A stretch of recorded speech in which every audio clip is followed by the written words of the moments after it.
দেখো আলিপুরের বারোবিশাতে এসেছি মণ্ডল হোটেলে। এখানকার থালির একটা ইউনিক জিনিস দেখতে পাচ্ছ, পুরো কাঁসার থালা এরা ব্যবহার করছে।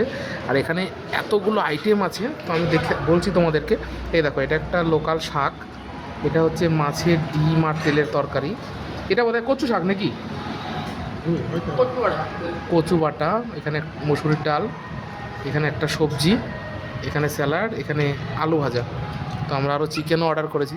তো এই দেখো থালিটা কত সুন্দর লাগছে দেখতে, থালিটা ইউনিক। কিন্তু যাই বলো, ওই শাকগুলো সব ইউনিক। ওটা কি শাক? হ্যাঁ, ঢেঁকি শাক ঢেঁকি শাক।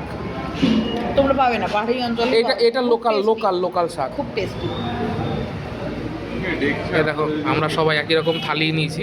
এর মধ্যে চিকেন আর আছে কাতলা মাছ। এই দেখো, এই দেখো, যে খাচ্ছে তার বক্তব্য শুনি।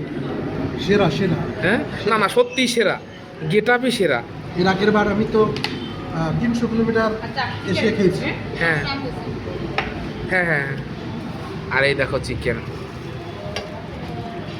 এই দেখো চিকেনের গ্রেভিটা দেখো, একদম বাড়ির মতন স্টাইলের গ্রেভি।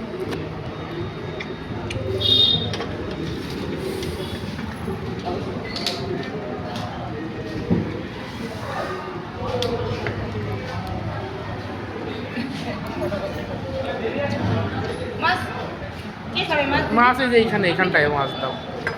দেখো চিকেনগুলো দেখো, একদম ফুল ফুল লেগ চিকেন যতগুলো দিয়েছে। এই দেখো। তো চলো শুরু করি। আর এই দেখো আরেকজন যে অপেক্ষা করতে পারছে না, সে, হ্যাঁ কি বলছিলি বল এবার। 300 কিলোমিটার কি বলছিলি? মেঘালয় থেকে মানে কোথাও স্টে করে এখানে চলে এসেছি। রাত্রি 10টা বেজে এখানে খাবারটা খাওয়ার জন্য। না সিরিয়াসলি, খাবার একটা ইউনিক ব্যাপার আছে, এটা মানতে হবে। এবার টার্গেটই থাকে এখানে আসবে। হ্যাঁ, ডেকোরেশনটাও সুন্দর, জিনিসপত্র দেখতেও খুব সুন্দর। চলো এবার খাই, তারপরে টেস্ট দেখি কেমন।